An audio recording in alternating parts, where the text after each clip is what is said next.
सरकारों को कभी कभी सख्ती भारी पड़ जाती है।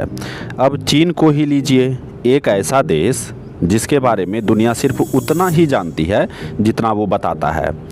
1979 में उसने सिंगल चाइल्ड पॉलिसी यानी कि एक दंपत्ति एक बच्चा नीति थोपी। जन्म दर गिरती चली गई, युवाओं की तुलना में बुजुर्गों की आबादी तेजी से बढ़ी। सरकार पर अंधाधुंध विकास की सनक सवार थी। 2016 में नींद खुली तो कपल्स को 2 बच्चों की मंजूरी दी गई। अब 5 साल बाद यह संख्या 3 कर दी गई है। सरकार को जो करना था उसने कर दिया। लोकतंत्र तो है नहीं कि समाज के अलग अलग हिस्सों से बातचीत की जाती, उनकी रजामंदी और सलाह ली जाती। बस फैसला सुनाना था तो सुना दिया। लेकिन सरकार भूल गई कि लोग अब एक से ज़्यादा बच्चा चाहते ही नहीं। ये भी शायद कम था कि एक रिपोर्ट ने शी जिनपिंग के माथे पर पसीना ला दिया। न्यूयॉर्क टाइम के एक रिपोर्ट में दावा किया गया है कि चीन में कुछ युवा पुरुष शादी से पहले ही नसबंदी करा रहे हैं। उनके लिए पैसा, शोहरत और कैरियर ही सब कुछ है। 35 साल के हु डेंगफेई सिचुआन में रहते हैं और पहले माइग्रेशन सेक्टर में काम करते थे। वे कहते हैं, मैं तो एक से ज़्यादा बच्चे के बारे में सोच भी नहीं सकता। पहले ही बहुत मुश्किल थी, माँ बीमार हुई तो परेशानी बहुत बढ़ गई। मुझे लगता है कि हम जिंदा तो हैं लेकिन जी नहीं पा रहे हैं। हु की माँ भी नहीं चाहती कि उनका बेटा ताउम्र काम करता रहे और इसके बाद भी कर्ज के बोझ तले दबा रहे। आईटी कंपनियों में काम करने वाली ली युंग कहती है, समाज ही नहीं चाहती कि हम 1 या 2 से ज़्यादा बच्चों को जन्म दें। यंग जनरेशन तो 1 से ज़्यादा बच्चे के बारे में सोचना भी नहीं चाहती। अब सरकार भले ही कुछ भी ऑफर करे, कोई 3 बच्चे नहीं चाहेगा।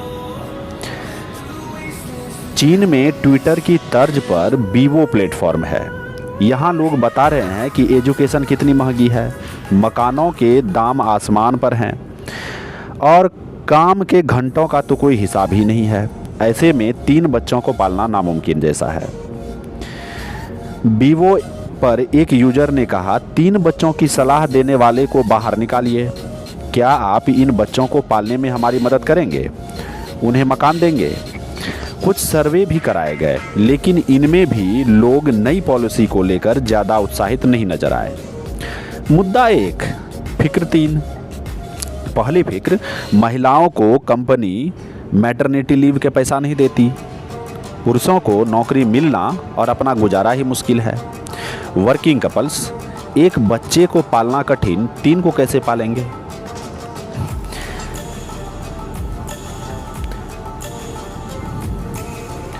जिनपिंग सरकार नई पॉलिसी का सच भी लोगों को बताने को तैयार नहीं।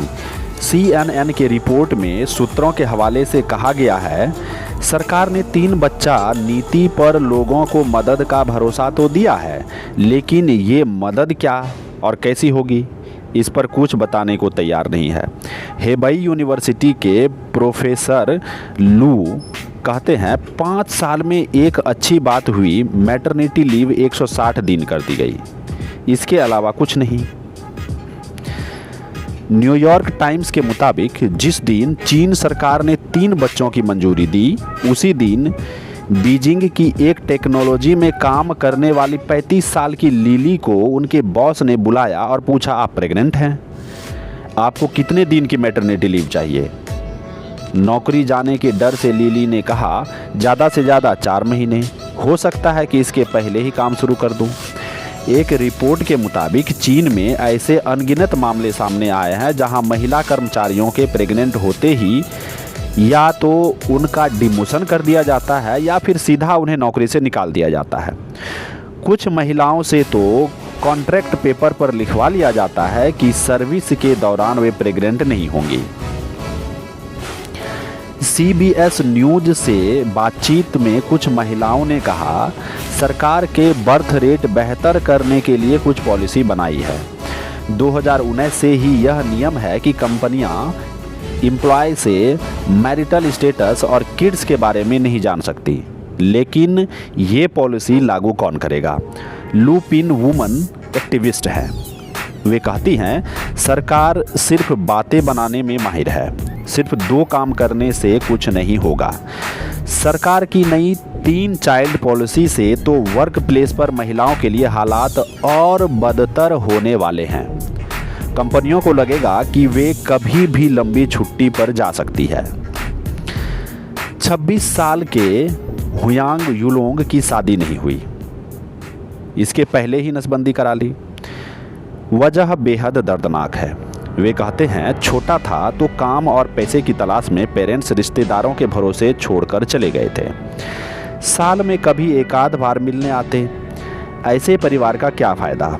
हमारे जनरेशन में बच्चे ज़रूरत नहीं है।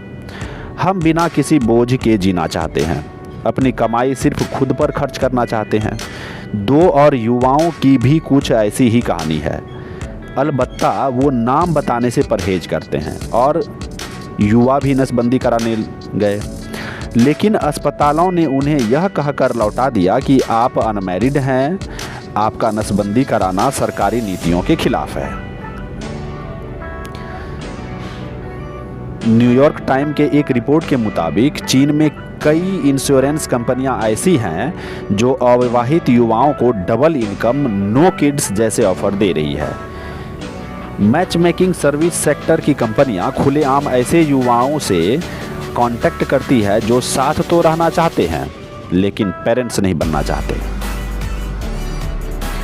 2018 में जारी एक रिपोर्ट के मुताबिक उस वक्त चीन में 24 करोड़ अविवाहित थे। यह उस वक्त के कुल जनसंख्या का 17% था। 2010 में यह आंकड़ा 1/3 ही था। 71 साल के हु फेई कहते हैं युवा बिना जिम्मेदारी के सिर्फ अपने लिए जीना चाहते हैं। अब तो वह एक बच्चे के पेरेंट बनने से भी डरते हैं।